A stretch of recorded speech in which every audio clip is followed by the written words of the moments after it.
So hello everyone, thanks for inviting me here and thanks to you for being here.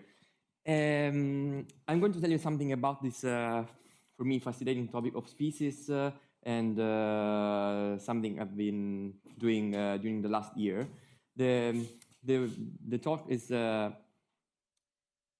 based on these papers, so in collaboration with Dieter, Lust, Jorge Macias, who is a very good PhD student in Munich, Benjamin Munz, who was a master's student in Munich and now is a PhD student in Nottingham, and also my fantastic collaborator Alvaro Raez, and also Mauro Pieroni, who is a cosmologist at CERN.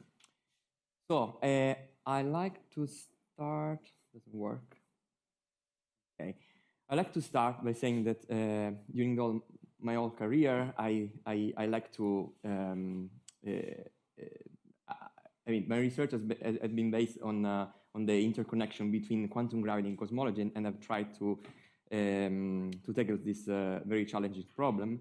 And it has been challenging, first of all, because we are talking about very different energy scales.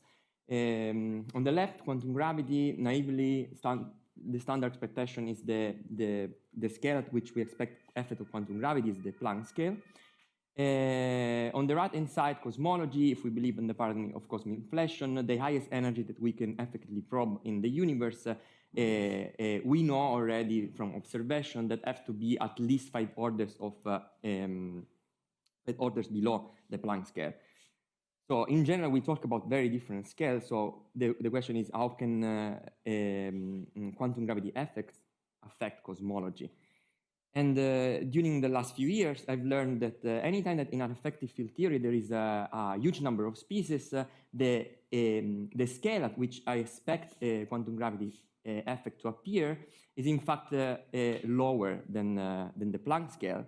And so what happens basically is that on the left I have, okay, I see that something is missing. I hope that will not continue. So if on the left I have my effective field theory with the Planck scale here, when I add the species, will happen that generically the quantum gravity cutoff will be lower than the Planck mass.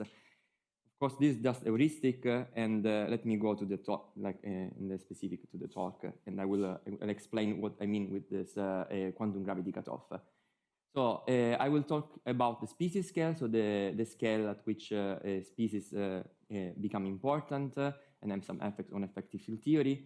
And then I will tell you how, if I have some information about the species or maybe quantum gravity, I can learn something about cosmology. Then I will give you some example if I have some information about cosmology, I can learn something about quantum gravity, and then if I have time, I will talk about the connection between species and R-squared inflation, that is Starobinsky inflation. So the species scale. The concept of the species scale was introduced in a nice way by Bali in these two papers. It was recognized also in previous work that this scale was important, and now I'm just giving you the standard way the species scale is in. There are different ways the species scale is introduced, but the standard ways, there is a perturbative argument that says that basically the species scale is the scale at which gravity becomes strongly coupled. So we can imagine an effective field theory with n-light species weakly coupled to gravity. And we will see that basically the graviton propagator, this is the inverse part of the momentum part of the graviton propagator, will get an additional contribution that will depend in fact on this n, which is the number of species, so at one loop. If we ask that the one loop term is equal to the three-level term, this is the point at which perturbation theory breaks down, and we will see that we will get a scale that will be up to numeric factors, mp divided by square root of n. Here we are in 4 dimensions.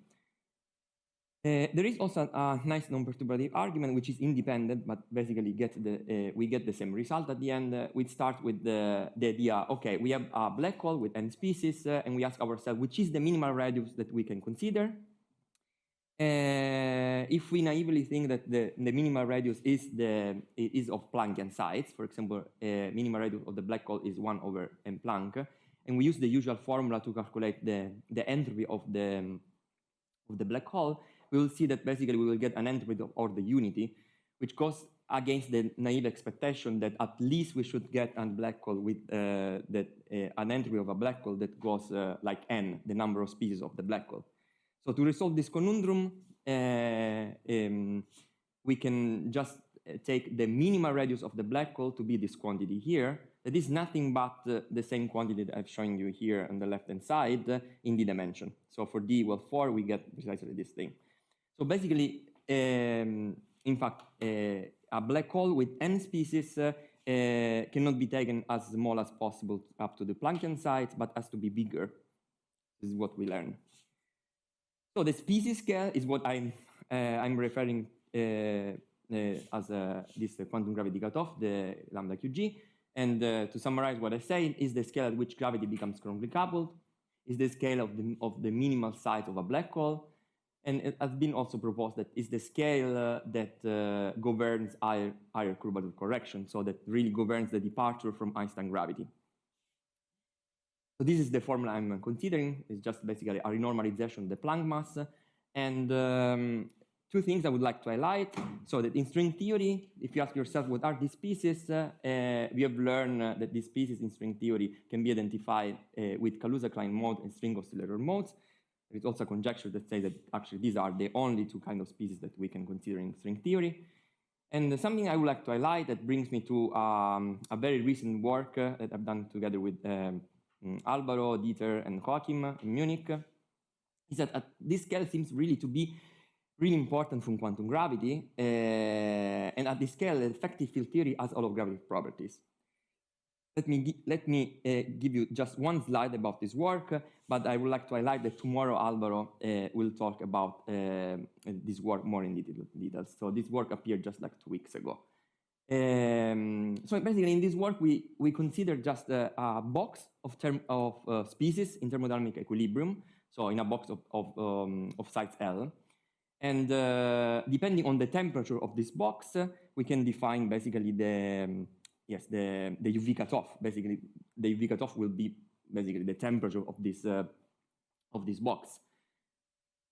So if you use just textbook formulas to calculate the entropy, you will see that the textbook formula will give you that the entropy is calculated as the number of species temperature C at temperature T, so with masses that are below T, this power of the temperature, and then importantly, it will scale like the volume of the box.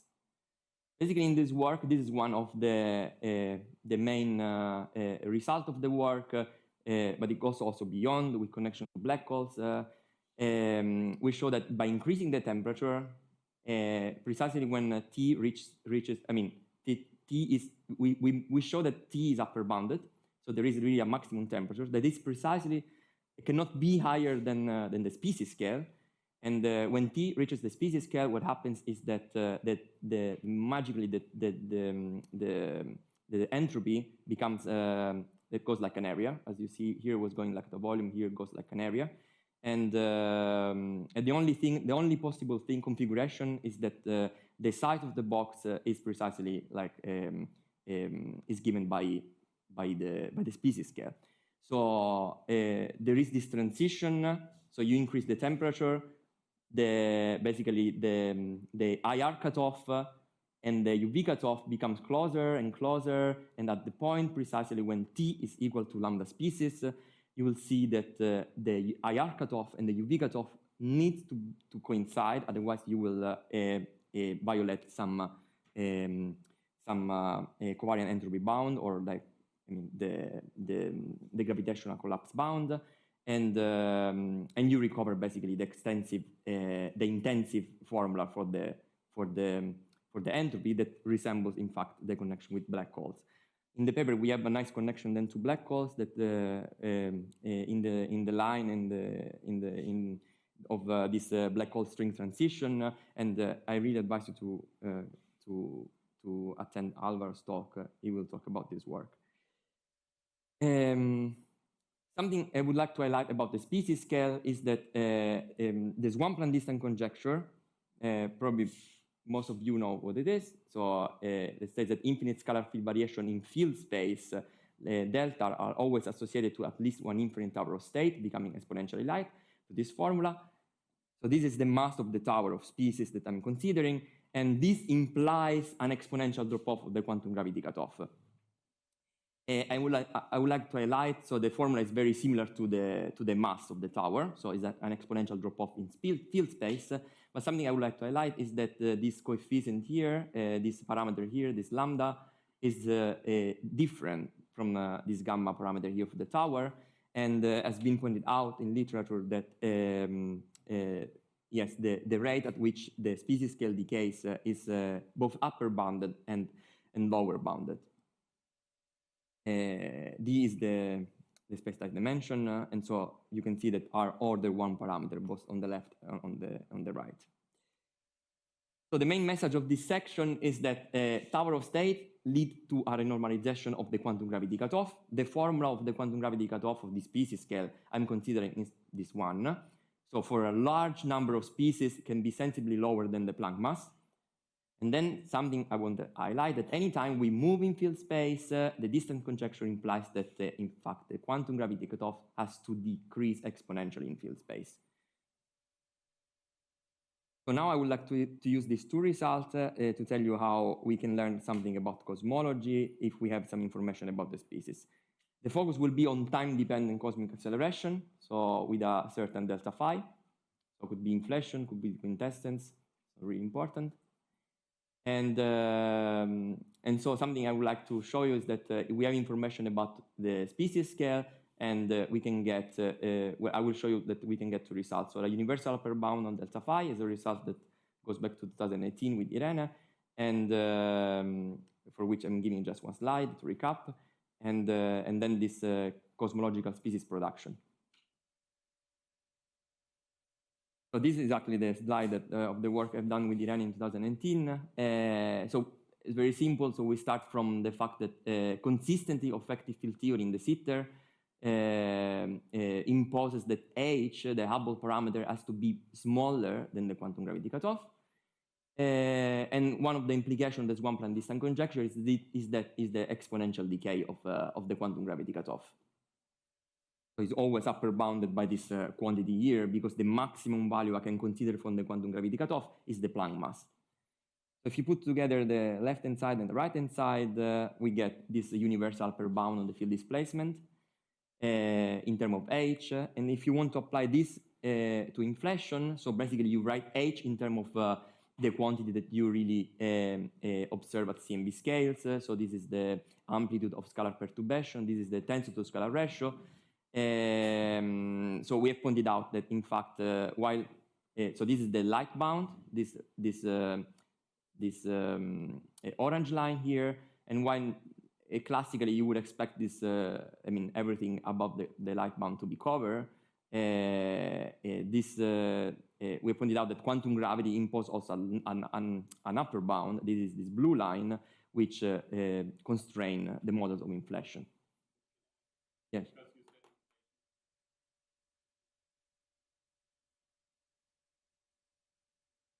Mm-hmm.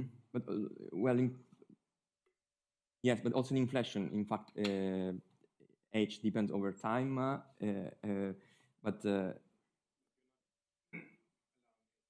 no, I'm not allowing. So I mean, usually the assumption of quasi-de Sitter space is like that H, I mean, does not really depend over time. In quintessence, if you allow like a strong dependence over time, you should include that, but the main assumption here is not really that H does not depend over time, but that the rate at which H depends over time is lower than the rate at which the mass of the tower.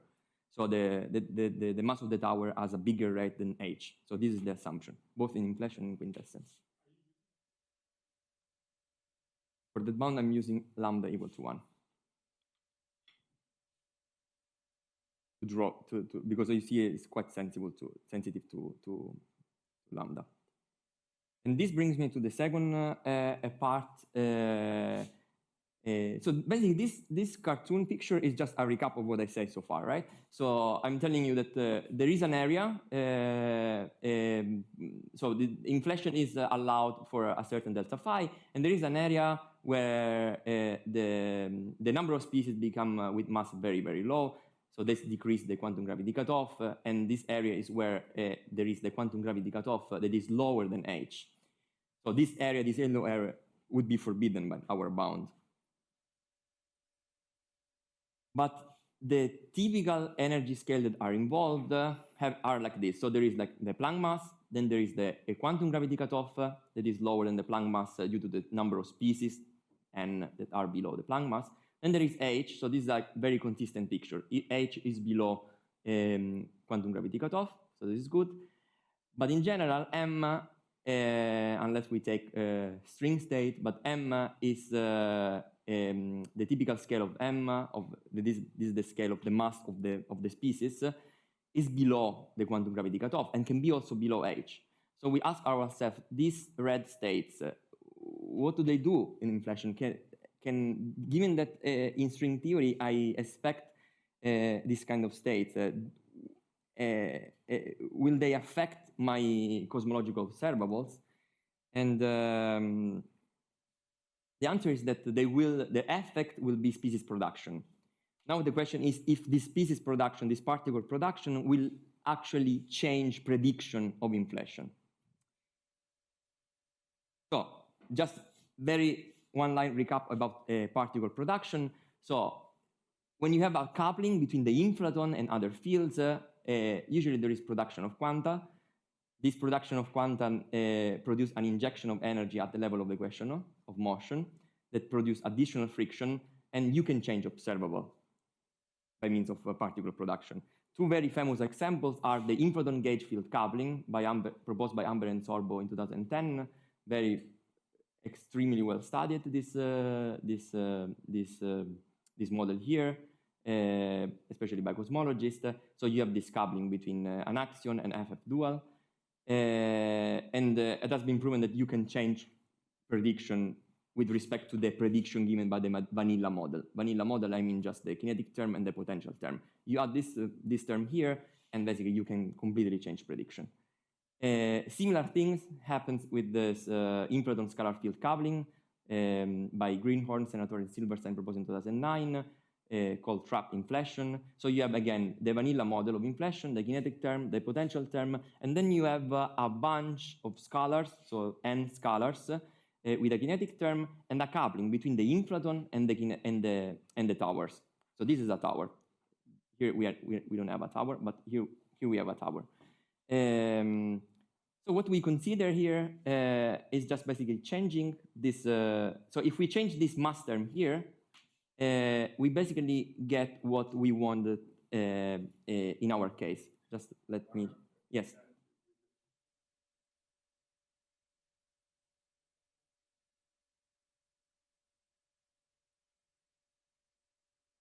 In this case, I'm considering just one field case, yes.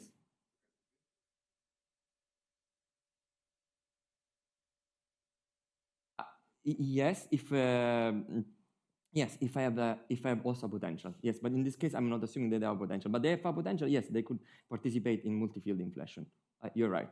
Yes, if these are scalars with not just a mass term, but also like a scalar potential, they could participate. And okay, of course, the story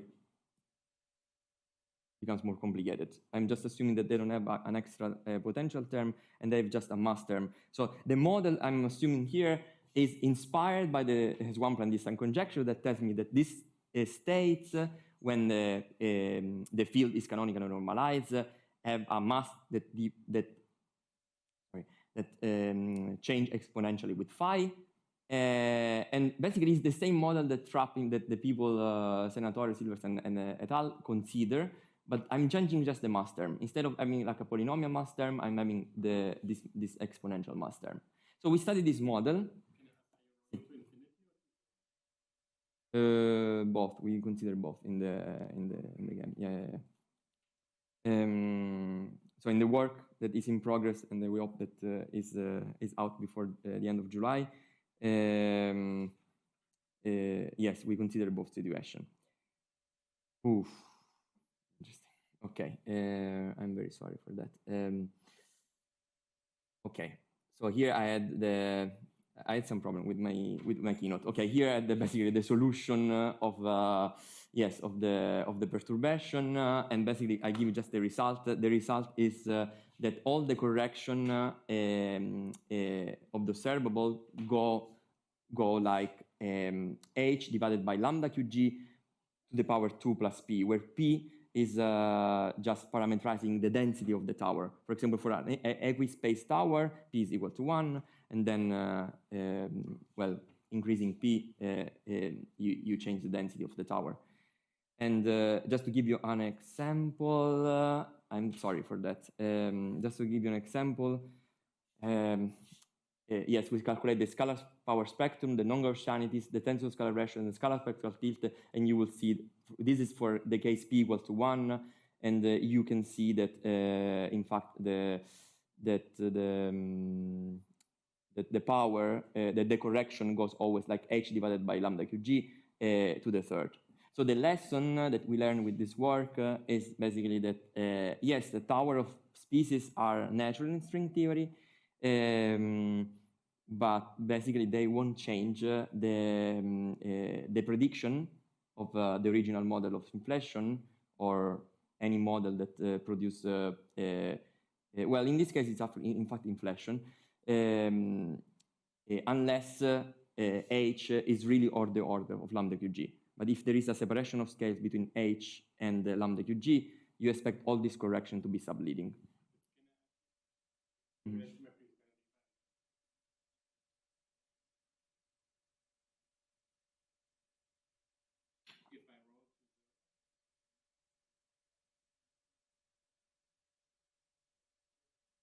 Mm-hmm.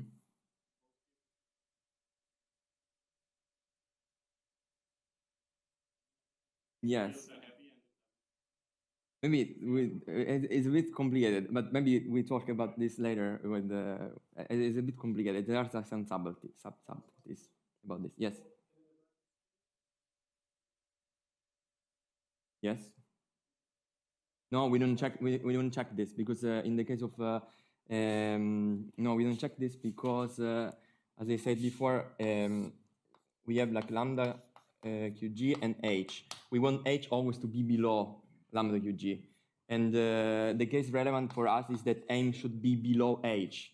So for string limit, m goes back to lambda qg. So we don't. It's not interesting for us. Okay. If the problem persists, I will change just presentation. I will take another presentation. So now, how much time do I have? 15 minutes, 10 minutes, I don't know. Okay. So now I would like to show you how we can do also the opposite, the opposite, the other way around. So we have like some information about the cosmology. So this is something I asked myself last year, and I ended up in January to put this paper in the archive. So I asked myself, if I know something about cosmology, can I learn something about quantum gravity? Not the other way around, as it's true so far. So in particular, if I measure the tensor to scalar ratio in the CMB, so R, can I learn something about quantum gravity, about the species scale? And I'm going to show you that if I measure with the current or next generation experiment R, that is the tensor to scalar ratio, I can put an upper bound on the decay rate of the species scale, and this upper bound is always of order 1 for R being the target of current or next generation experiment. In fact, I start with this. So here, basically, we see that the blue area, we see that the region we are going to measure the R, the tensor to scalar ratio, is order 10 to the minus 2. So we have an upper bound of 10 to the minus 2. And even with the next generation experiment like CMB-S4, we will get down to 10 to the minus 3, as you can see here. There is a very important relation. This is the light bound. That is a generic lower bound for delta phi that basically can be translated for 16 number of e-folds in this way. So anytime that we have something of the order of above 10 to the minus 3, this will indicate always super Planckian field displacement. So basically, with next generation or current experiment, it means that if we detect primordial gravitational waves, this model will have a super Planckian field displacement. So if as a super Planckian field displacement, I will apply my distance conjecture, so I can assume that there is this hierarchy, as I showed you before, so that H is below my quantum gravity cutoff, and this quantum gravity cutoff has an exponential rate. I just write this lambda, little lambda, that is the decay rate of my species scale. I see that I can write this, that is upper bounded by this quantity here. And then I just replace H with again with the amplitude of scalar perturbation. I'm just giving here the number because the amplitude of scalar perturbation 10 to the minus 9. I'm just writing here the number and just leaving explicit the R and delta phi. So this is not the expression I showed you at the beginning. So the expression I showed you at the beginning, it was giving an upper bound just in terms of delta phi. Now, just in terms of the tensor to scalar ratio. The problem is that in general, I cannot write this quantity here, the delta phi, in terms of the scalar ratio always. So, but I'm going to show you that there are some models for which, a very generic class of model for which I can do that. In fact, in general, the delta phi is always given as the integral of this square root of 2 epsilon, where epsilon is the Slorov parameter, integrated along the number of e-folds. So basically, if you plot this function square root of 2 epsilon, the delta phi is just the area under this curve. And what we are seeing with the CMB experiment is just a very, very small part. In this picture, the light bound is basically, let me change.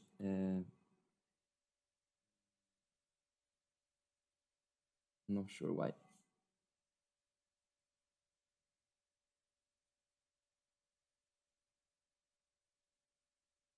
I try again. Okay, this is the light bound. Yes, okay, perfect. So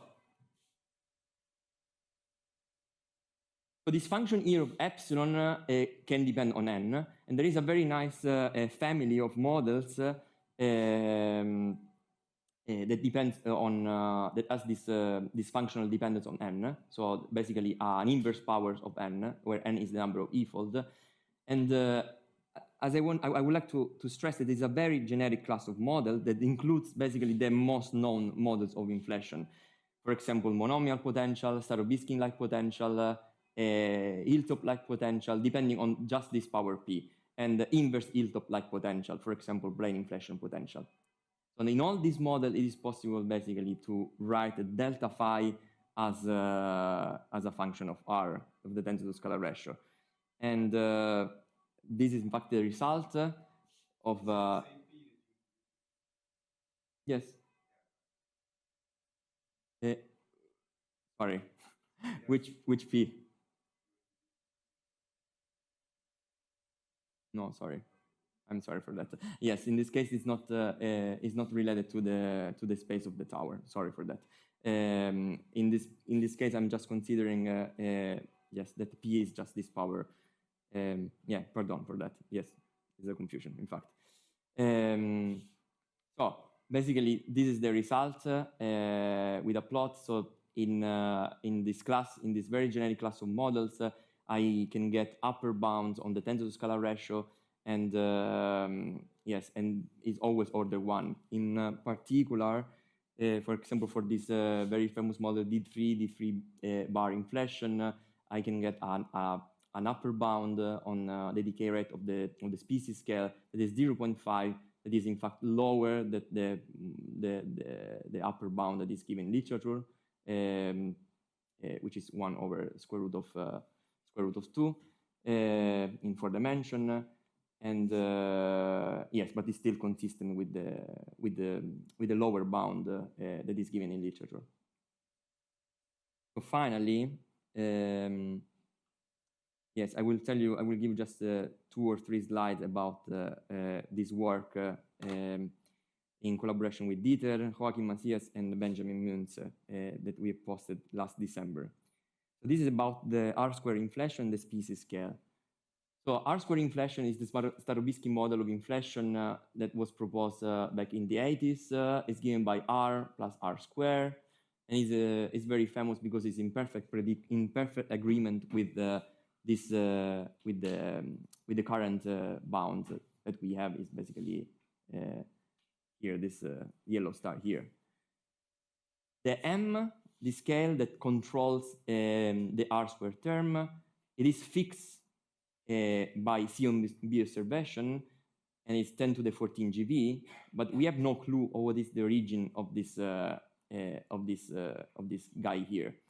So already Starobinsky back in the 80s was saying that it might be given by quantum loop correction to Einstein field equation. In our work, we argue that M has to be of the order of the species scale, and in this case, basically we interpret this that the R square term is originated by quantum effects of tower of light species. In this slide, I'm not giving you the argument. Where we have two arguments. One is based on a cosmological argument. One is based on calculation of gravitational propagator. I'm not giving you, so if you're curious why we argue this, you have to take this paper and you have to see which are our arguments. Now, just for the sake of time, I'm just giving you just the consequences. So if M is really order of the species scale, we argue that Starobinsky inflation must be in the Swampland for three different reasons. So first of all, the energy scale. So, okay, this is the starting point. M has to be order of the species scale, but also in the Starobinsky model, M is always of the order of H. So this means basically that lambda S, so the quantum gravity cutoff, in the Starobinsky model has to be order H. So this means basically it is at the boundary of the AFT validity. Second argument, if M is 10 to the 14 GeV fixed by CMB observation, this means that also lambda S should be 10 to the 14 GeV. In 4 dimension, you can calculate what it means for the number of species. So this implies an excessive number of species, 10 to the 10 species. And if we assume that, for example, these are the simplest KK modes, this means that the MKK scale should be 10 to the 14 GeV, so 10 orders below the H, the typical scale of inflation. So if Starobinsky is a consistent theory, at least should be not 4-dimensional. And secondly, because we are talking about super Planckian displacement, we need to assume that lambda S changes together with phi. And yes, and basically this will effectively change the Starobinsky potential. So with these terms here. And yeah, we calculate how changing this parameter here, gamma, will change prediction. And we see that it's very, very sensitive to this parameter gamma. In order to stay inside CMB data, this gamma should be of the order of 10 to the minus 3, which goes against this theoretical lower bound that was was found in the literature. So it is another reason to believe that, to argue that the Starobinsky model, when it's produced by species, must be in the Swampland.